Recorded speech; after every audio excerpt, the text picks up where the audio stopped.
All right, welcome to the biweekly Kubernetes cluster API provider for vSphere SIG Sync. This is a Kubernetes sponsored meeting, so please be on your best behavior, and we will be uploading this call to YouTube. Speaking of uploads, we did figure out why they were not being uploaded to YouTube. That is being resolved. Turns out the videos are still being uploaded to the old SIG VMware account, and no one had noticed that they were there. And I had been under the mistaken impression that that was automated, but that turns out the automation had been disabled. I'm going to raise a topic in the SIGCL meeting this week about whether or not we want to re-enable automation, as well as Fabio is going to see about transferring the ownership of this call to SIGCL, so those meetings somebody would have noticed them there. So anyway, I apologize for that. So starting things off, on Friday we had an unplanned release on V053. It is really nothing more than update to CAPI 027 and CAB PK 015. They were just, there were some bug fixes there, and even though we don't technically need to release CAPV to pull in those changes, it's just easier on the user experience if the defaults point to the newer releases. But ultimately, 053 is just 052 with a different version of CAPI and CAB PK. So we didn't have any proposed topics today. I know, Thomas, you're on the call. You had been working on some validation a while back, and there is, you pinged me and said, hey, is that still needed? And I said, yeah, we actually have an issue with about webhooks that we're going to consider adding. So is there anything you would like to discuss on that validation? Do you feel like that's in a good spot to open a PR on that, Thomas?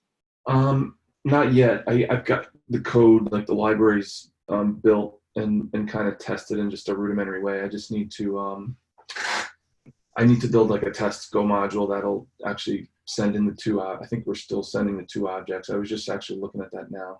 If anything's changed from the machine spec, I think we're sending a machine spec and cluster spec, and using. Yeah, we'll need to send in the. We'll need to send in the vSphere machine and vSphere cluster. Okay. So that's the piece I need to do. The library's built. I just want to do it the right way. So I just need to build that testing module. And Sounds good. Would you just build it in the test library instead of? I don't have to run through the whole thing of re-importing nvars.txt or something like that. No. I mean, I think you may be overcomplicating it. Really, all I'm looking at is think about it like this: a function that takes you can give it a new struct and call it, I don't know, a CAPV cluster specification or whatever, which includes a CAPI cluster resource, a vSphere cluster resource, one or many CAPV, one or many CAPI machines, and one or many vSphere machines, and then a CAPI machine deployment, and then any templates or kubeadm configs. Basically, exactly what a modeled representation of what would happen if you did example generate, and then we would take that data and we would have validation functions, and then to test that. I mean, honestly, testing it doesn't even need to involve Kubernetes. It's about the simplest testing there is, right? Just we've got this input data that we run through these tests. Yeah. Okay. Yep. Thanks.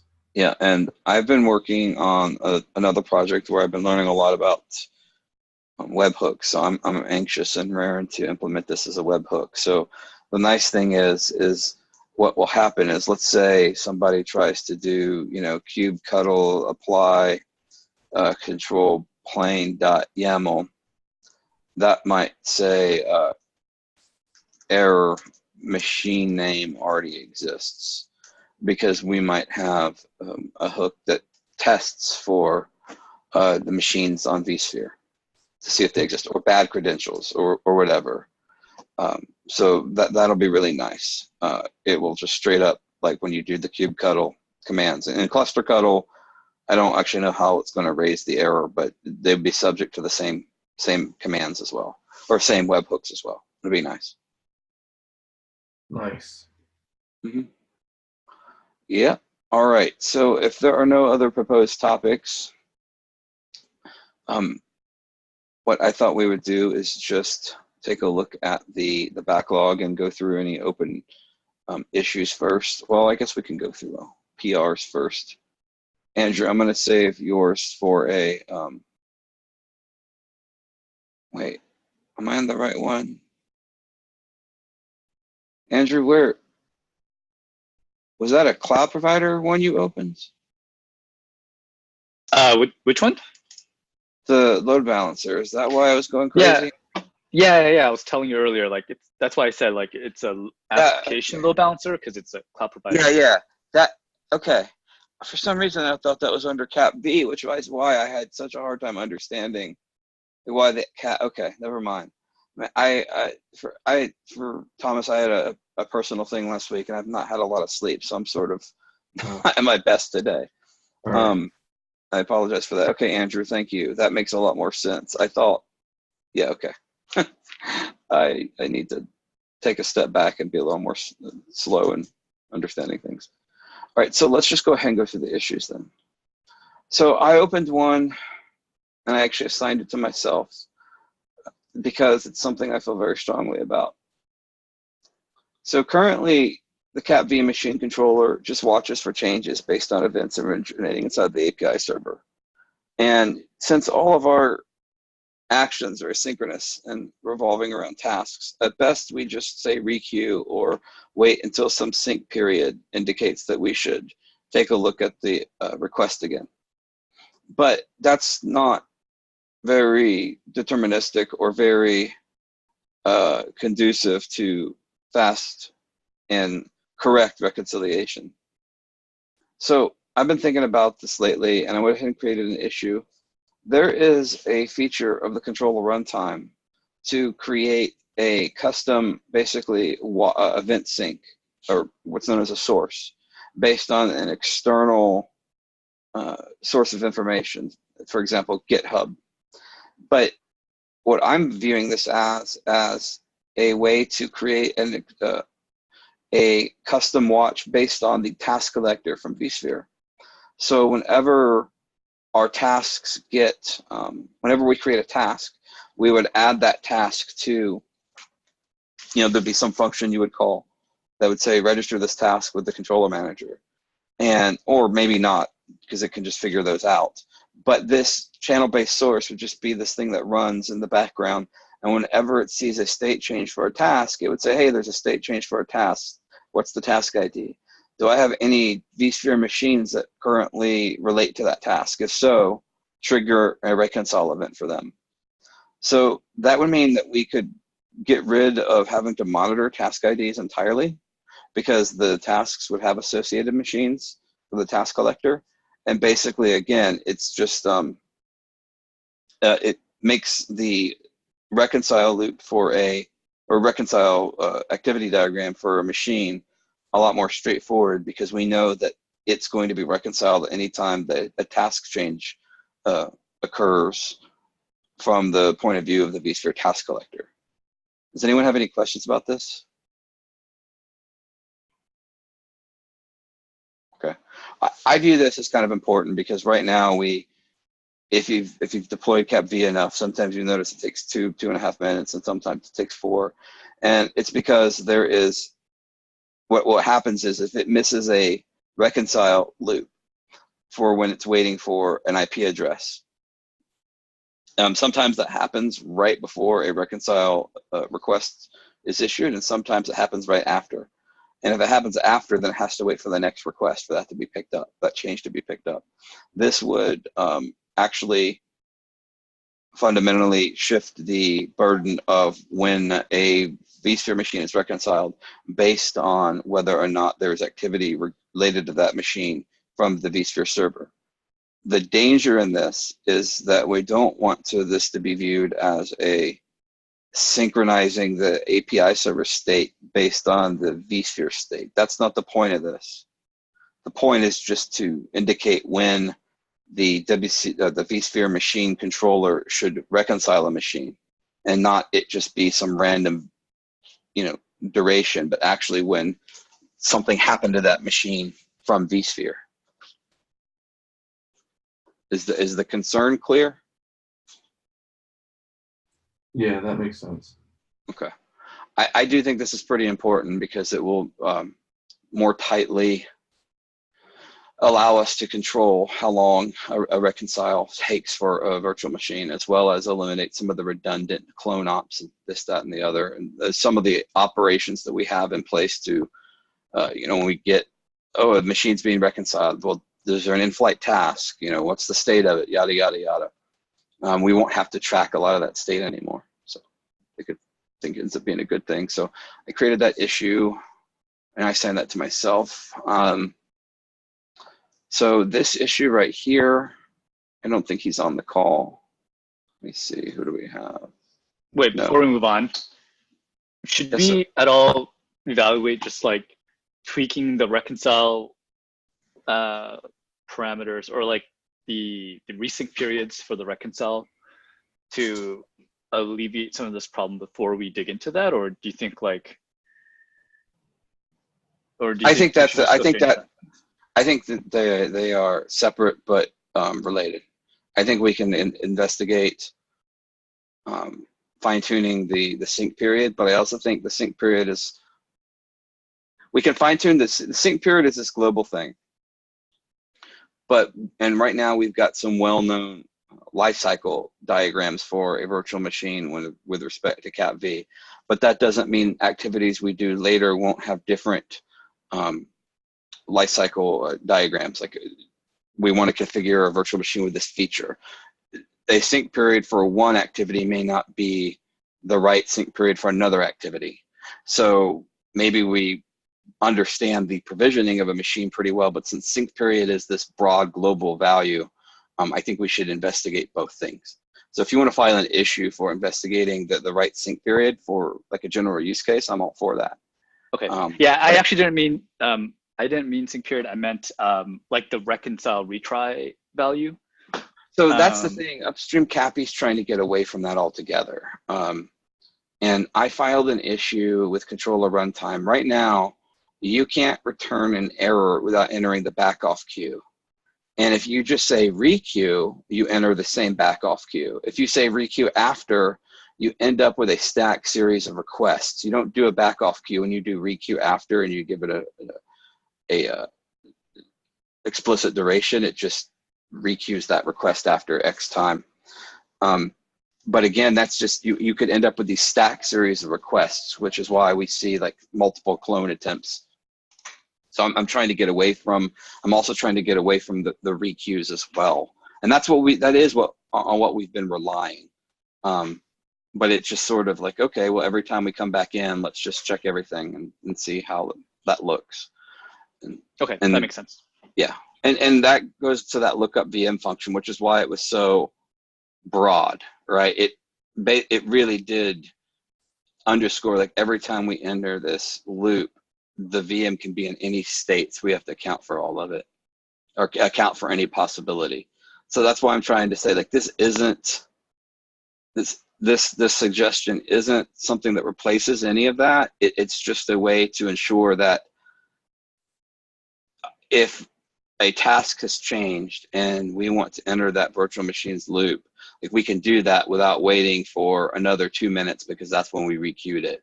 And it also reduces the need to keep requeuing it if we just miss something. So it reduces the need for those stacked requests.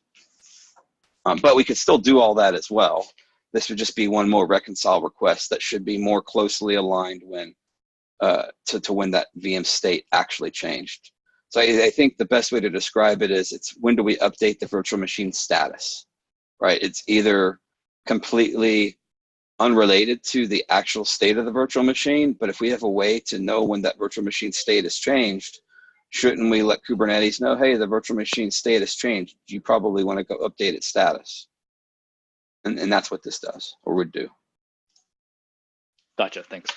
Mm-hmm. So let me see here. So this next issue, we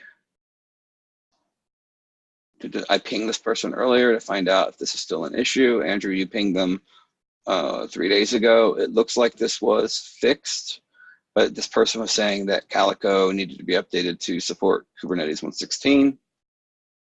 Andrew said, I think this was fixed. You might have an older add-ons file.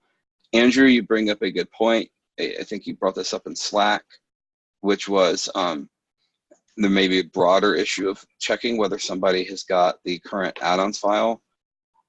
The add-ons file today, I think, is fairly deterministic. I don't think it shifts at all based on the input. So there may be a way, if you want to create an issue for this, Andrew, please feel free to stamp it with some type of hash so that when we I don't know, if they're not regenerating anything, we would have to have something, I guess, with a webhook, because we're not involved in cluster cuddle at all.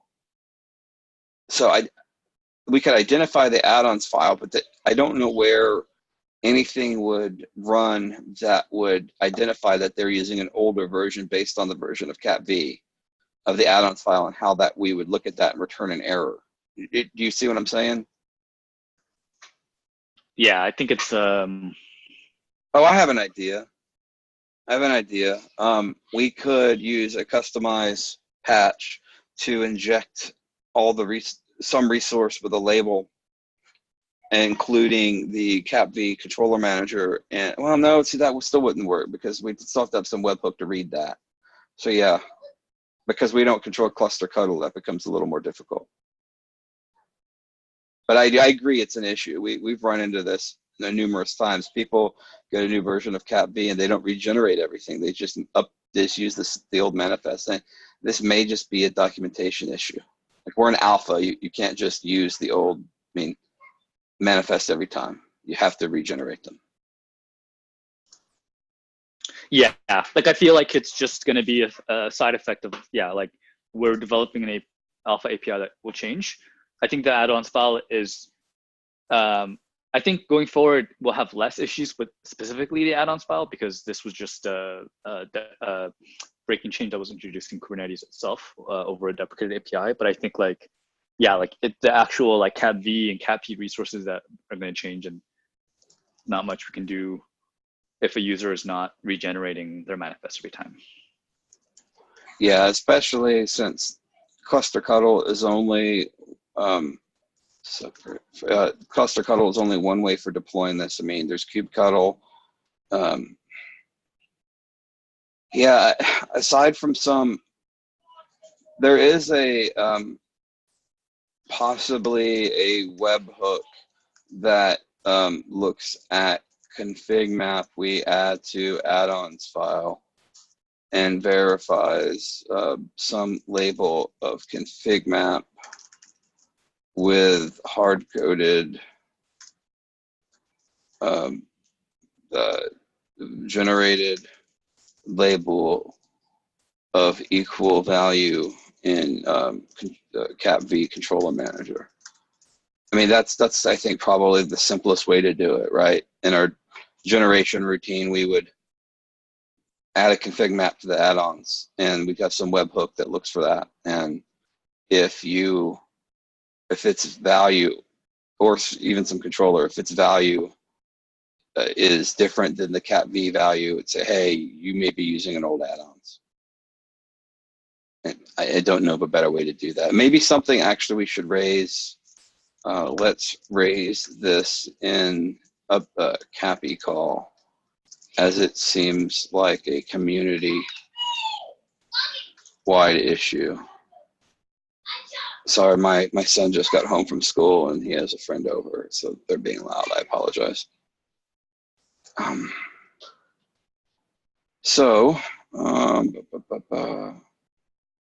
so I created this issue last week. One moment, I'm going to ask them to be a little quieter.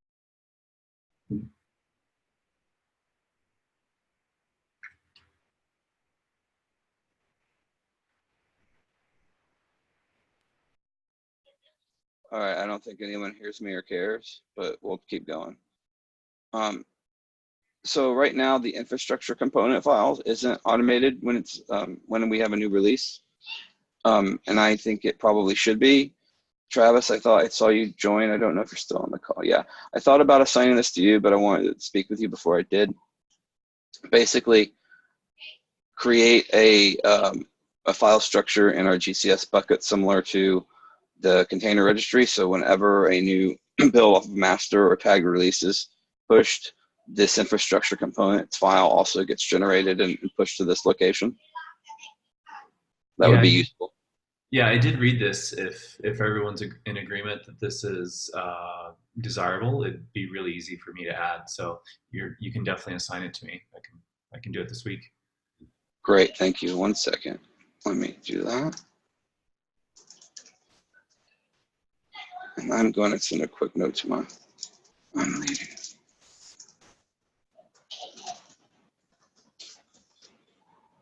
All right, so thank you, Travis.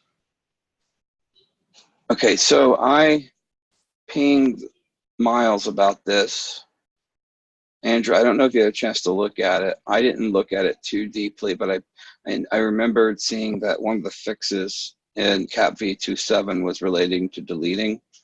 So I asked Miles if this is still an issue in CAP v053, and I'm waiting to hear back from him. Also, not just CAP v053. There was another bug similar to this, but unrelated, that was merged about a month ago. And so if Miles was on a really old version of clusterctl, that could be it too. I mean, it's a 7-day-old issue, so I don't know how latest. Yeah, but our docs don't. Oh, he put the clusterctl version there, so never mind. Yeah. Okay.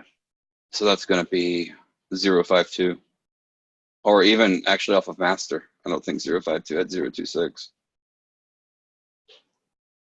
Okay, so I pinged him. There's not much more we can do about it for the time being. I mean,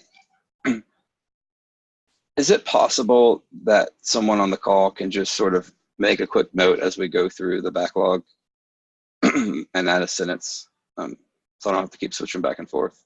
We decided on 652. Yeah, I could do that. For structure components assigned to Travis. And then I'll let you do the cluster cuddle 647. Okay, so while you're doing that, Robert Vore filed this 2 weeks ago, and he brought it up on the call last week, or from 2 weeks ago. I assigned it to myself. I wonder if this is a bug we should care about. And see on the call, who's that? Okay, thanks, Travis. I wonder if this is a bug we care about, and if so, I think it's going to be handled nicely in an emissions webhook. But he raised a very valid point that right now we check ESX or vCenter version, but we really don't check ESX host version. And the fact of the matter is, we can document around that. We can say if you're running vCenter 6, 7, U3, then the hosts are assumed to be, and if they're not, then that's on you. But at the same time, we have all the information we need to discover that. And I think maybe the right way to do it is to handle it into, maybe one way to do it. Okay, no problem, Thomas. At that point, it's just you and me, Andrew, is to talk about it in terms of documentation and some admission webhook. Okay, now it's just you and me, Andrew. So I can maybe drop the official voice. Basically verify that the hosts are all at least equal to or greater than the version of vCenter, because it doesn't have to be, and vCenter will fall gracefully. It will treat the cluster as the LCD of the lowest version of the host, but we don't currently do that. So we probably need to mimic vCenter's behavior. And I'm fine doing that in that kind of a blunt fashion. So if you enter, like, here's your cluster, here are the credentials, we just loop through that cluster's hosts. And if any of the hosts are lower than the version of vCenter, we say, I'm sorry, but we require at least this version, and this host doesn't match that version. and we don't try to fail gracefully. We just reject it. So what's interesting is that I think, so we do the version check mainly for CNS, right? CNS requires, 673 above. Yeah. I don't know if I have to read into this, but the CNS project, I think it's pretty clear about the vCenter API version being 673, but I don't know if it has any assumptions around like the EXI host. So the vCenter API version is actually, every ESX host runs that API as well. They all run their own SDK server. So if there is something to do with the SDK related to storage, I'm just using this as a concrete example, then that host wouldn't have that API. Gotcha. Okay. Now, it depends on whether CNS implemented and I don't know it very well, but if they implemented something that circumvents that API and uses a different API, then yeah, it may be valid. So it sounds like, I'm going to make a note on this issue. I'm actually going to assign it to you as well. We need to investigate whether the ESX host version impacts the features currently leveraged by CapB, such as CNS. But yeah, if you know how I showed you the other week about the managed object browser, we don't have direct host access on VMC, but if you did, you could just type that same URL with the host IP and get the exact same experience. Okay. Good to know. That's why, for example, in Go vMommy, when it has those run, or Go VC, when it has those run commands, you can run a command on a VM using VMware tools, but you can't get the logs because the way that works is it connects directly to the host, because the host through the SDK can expose those logs from the guest file system, but it doesn't backtrace through the vCenter SDK. It basically redirects you directly to the host SDK to do that. So it's probably worth looking at, or at least something that we evaluate per feature we investigate. So we've talked about this a couple of times, webhooks. I assign this to myself. I'm very anxious to get these in place. I'm actually going to even maybe change this to short term, if you're okay with that, because if we have something like this in place, it allows us to deal with several of these issues in a consistent and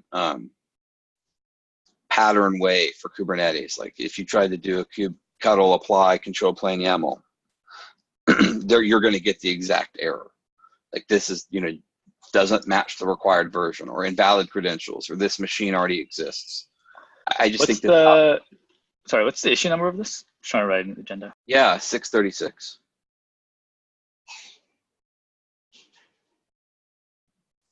I just think the value here is tremendous.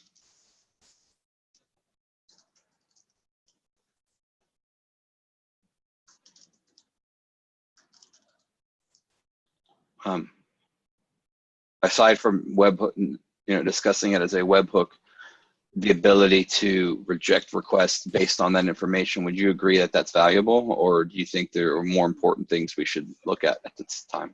Yeah, I think the concept seems pretty nice to have. I'm not super familiar with how webhooks work in Kubernetes yet to have an opinion yet on like what the implementation. Okay, let's speak offline, because you're aware of the things I've been working on. I can show you offline. It's really easy to explain once I can show it to you. Hey, Andrew. Hey, Siddharth, how are you? Good. I was just listening onto this webhook thing. So I think maybe one thing to might keep an eye on is like the webhook should be like very lightweight, if you will, right? If it is doing too many things on the vSphere to verify, the more number of things, it might take more time. And I think if my understanding is correct, then usually the webhooks, they tend to make it like a little bit more lighter side. So we'll have to balance a bit. They do. They certainly do in controller runtime 2x and above. I've deep dived webhooks over the last couple of weeks. I know more about them than I ever wanted to. They actually have moved their implementations into the API directory so that default or validate now exists as function receivers on the actual API types. You can't get a client in those functions. So basically they're saying webhooks are for validating or defaulting the model, not the implementation of the model, except that means anything beyond very basic assertions require an emissions controller. However, and I'll call a meeting where we can discuss this.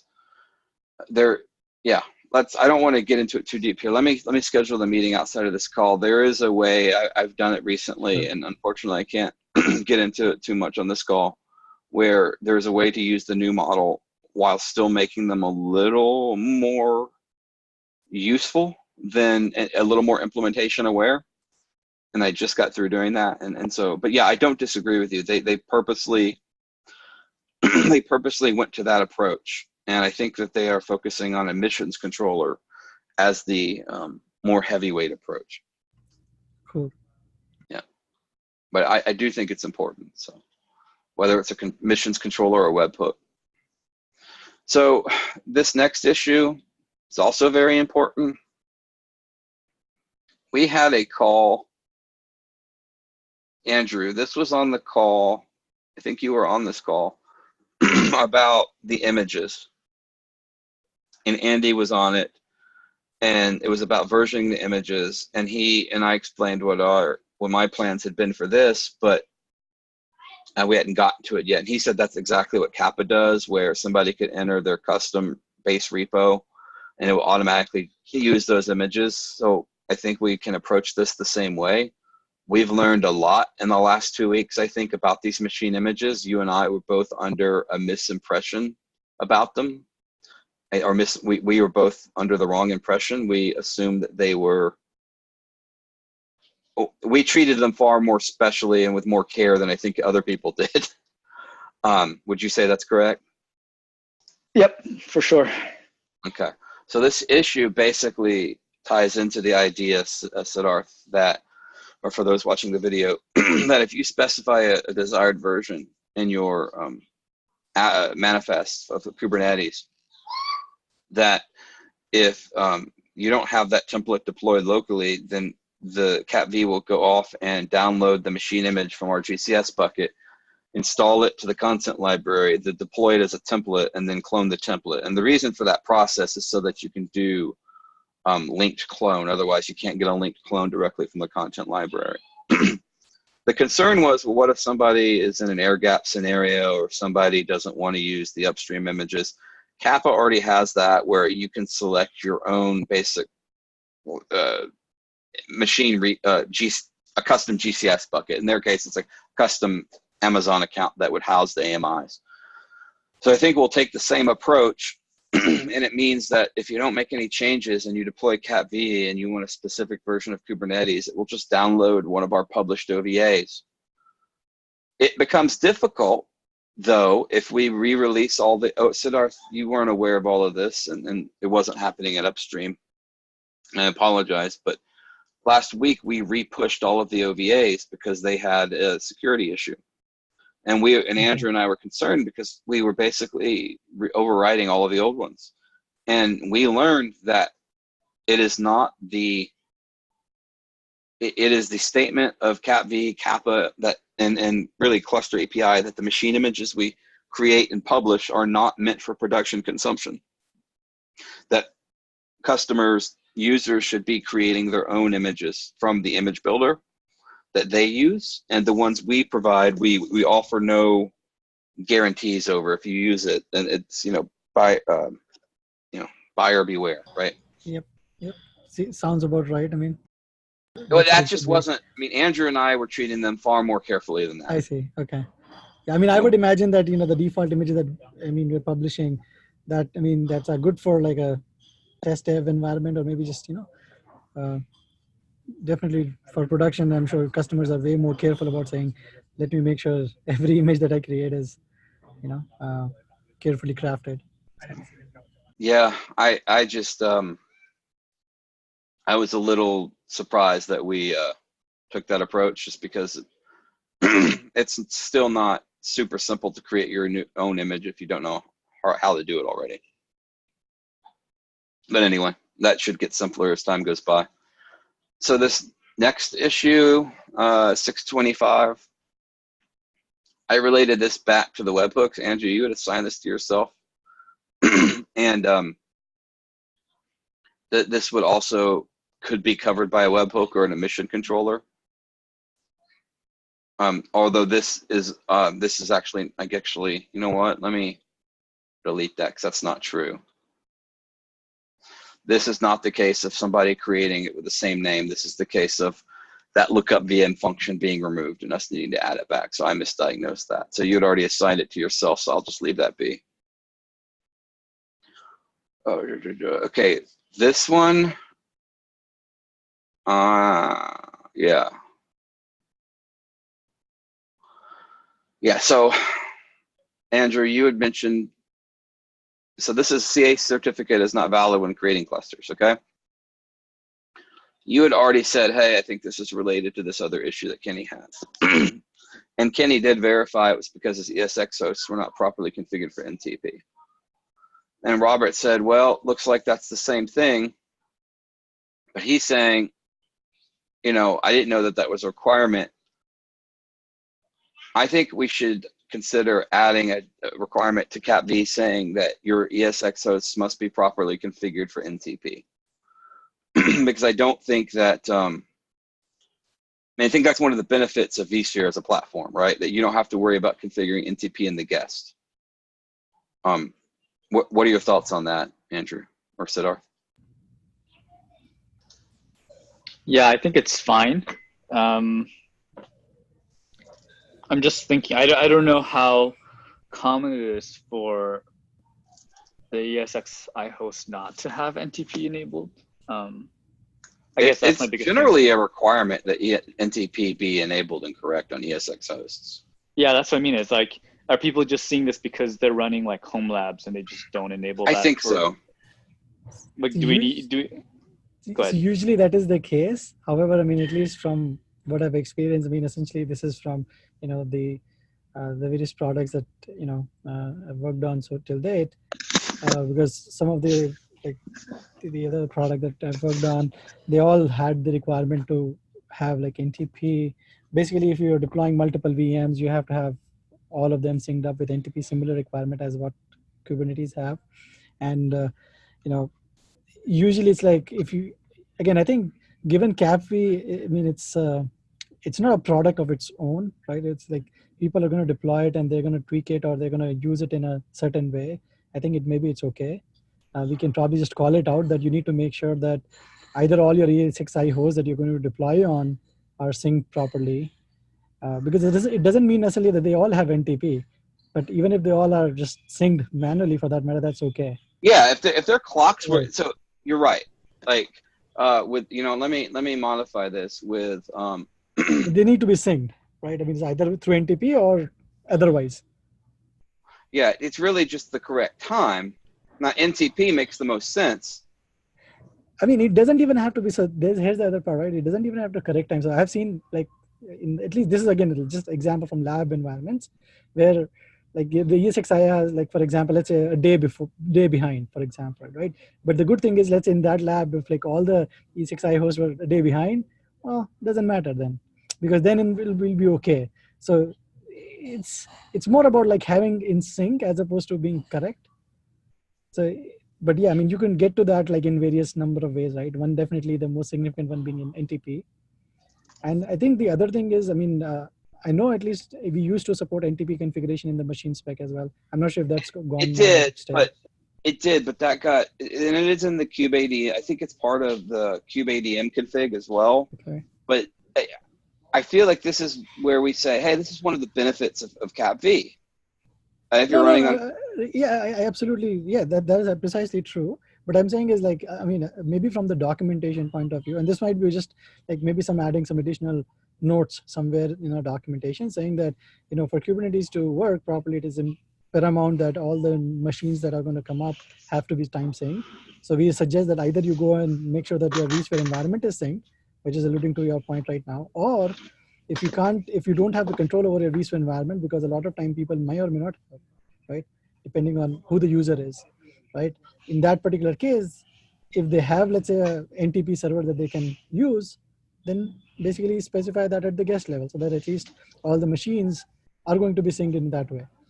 So I think documenting it. So like for me, I think we should document it, but I think we need to discuss like how we document it. So I'm not opposed to having it in the troubleshooting doc, where a user runs into this already, and then they go into troubleshooting and figure out, oh, it's because I don't have NTP enabled. I just don't want it to be documented as like a prereq or a know before you get started kind of thing, like when it's very small percentage of users that won't have it enabled, or people just. But it is a prereq. I mean, it's absolutely. It's a prereq, but like so is having vSphere. Like we don't document. Like, you know what I mean? It's like I don't want to clutter. I don't want to clutter the list of prereqs. No, but that's what I'm saying. It's like I don't want to clutter the list of prereqs on cases where it's not the majority of these cases. I think that's fair. I think your example was not, because that's the platform. I think perhaps a good example. I was exaggerating. But I actually have a really good example because it happened a couple weeks ago. They wanted me to document DHCP as a prereq. And I was like, no. Like, we're not, no. Exactly. Like, your network needs to have DHCP if you're using machine deployments, and that's silly to doc as in my opinion, it was. So I get where you're coming from. So I think documentation is one part. Maybe another thing that we also can look at essentially, which kind of goes, I think, a couple of comments above in this chain itself. Like, can we do something back in terms of a reporting to say, how can we tell our users that, okay, this is the most likely cause that you have hit? Well, that's what he meant about the troubleshooting guide. Well, one is the guide, but essentially what I'm saying is like, can we, hey, look, and in the status, for example, in the machine status, somewhere, a little bit more in the object itself, right? If we can specify that, maybe it's already there. Look what Robert. He just added. Awesome. So Andrew, I think this is what you want. Yes, that is. Yeah, I think that's perfect. Yeah, great. We'll look at that after the call, and we can take care of that. You literally opened that like 30 seconds. Yeah, no, that's why I was like, that's why I was interrupting Siddharth. Like, Siddharth, hey, guess what? It's solved. Yeah, I watched it pop up. No, essentially, so one was the documentation. What I was basically saying is if we can do something with the machine status as well, where we could actually bring up that, that's what I was saying about the which is a different thing than this one. This is definitely helpful, no doubt. That's why I was bringing up the webhook, because one thing we could do with that with a mission controller is say, like, look, your ESX host time does not appear to be correct, like, and just reject the request outright. Like, there are ways to do that. Not like NTP isn't working, but the clock seems, the clocks in your cluster seem incorrect. They're out of sync. I want to prevent the problems from becoming problems. But yeah, there are different ways to do it. Cool. I know Travis dropped, but I'm definitely going to. Actually, I mentioned and he was supposed to take this. Yassine was supposed to take this. I actually gave him credentials to the GCS bucket. So I'm going to ping Yassine on this, but basically create a stable.txt in the bucket, much like Kubernetes has. Stable, sort of latest.txt or stable.txt so that anyone can figure out what version that is. Because that's all Kubernetes does. They just keep a text file updated. I'm not going to bike shed. I'm not going to go into this, and we've talked about this several times. Let me just ping Travis on it.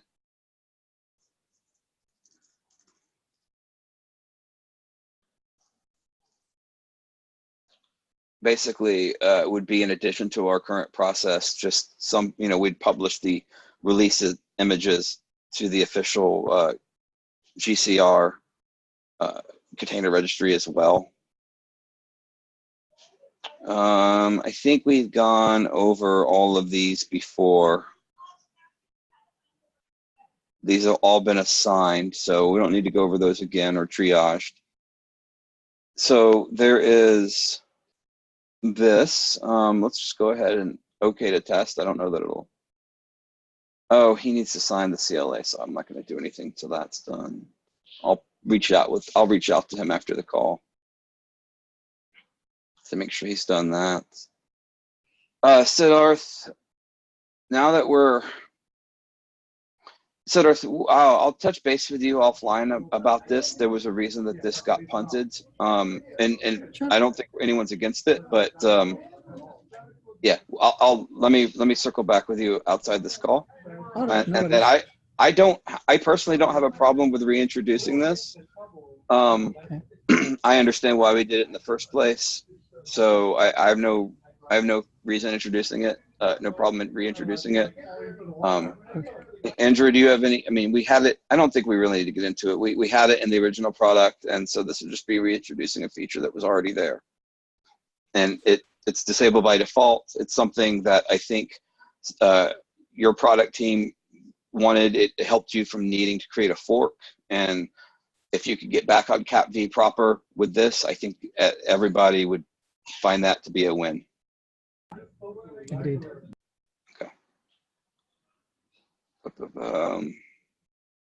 Let's see, pull requests. Yassine is not on the call, so actually I see a third person. That's okay. I can't count today. I'm very tired. So we're not going to go into that. Issue a cluster code. Oh, Travis is off the call. And these just get into the old one. Why is this? Andrew, I saw some back and forth between you and Vince. Did this get resolved?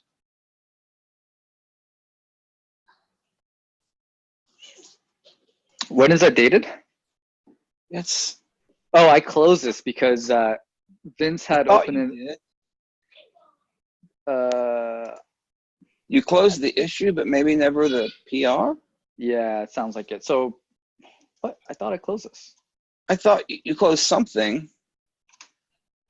Does that have conflicts? Is that PR? Yeah, this is a different thing. Like, we definitely updated that, right? So I don't think. Yeah, but it changed the way we did it. He actually changed the way we not the version, but the way we fundamentally did it. It was basically saying, you remember how on Cappy, latest and stable and all that? Yeah. We actually do need to take a look at this. I don't like the whole stable thing because we still have to update Go modules with that, and it's I agree. Out of sync. And the thing is, it's not an issue for us because we have the three essentially labels for our container registry where we've got CI, PR, and release. So to latest on the release means something different than on CI. They don't have that though. And I get that they want latest to always be the latest stable release. There's just no consistent way of doing it, and I don't know. Yeah, so I think I closed the PR that just updates. He just bumped the version, and then you had done it in another PR already, so I closed that one. Yeah, that's the one I'm remembering, but this was different. And I agree with you though. Like, I don't even care how they do it, but like you said, it's different. The fact that we're consuming both the source and the containers, I'd rather those two be consistent than one be enhanced in a way that is supported by some version of what it is, like as a container image, than the Go module and the other one to be a different tag. I want to be able to easily identify them both as the same thing, not just have one listed as stable or something, because it's not clear what that is to me. Yeah. All right. That's all we have in outstanding PRs. So I think we can get a few minutes back early unless anyone wants to review anything else or discuss anything else. Great. And Andrew, I apologize to have bugged you about that load balancer thing like 3 different times today. I clearly was not in my right head. No worries. And we can sync up later if you have more questions. No, I totally get. It totally makes sense to me now why it seemed specific to the load balancer. and the cloud provider, because it is the cloud provider. I thought you were augmenting the types in cat V to deploy it inside the guest cluster, which is why it must seem really strange when I brought up the idea of a guest cluster in our earlier conversation. Yeah. All right. Thanks, everyone. Okay. Bye. All right. Bye. Thanks, guys. Bye. Mm-hmm.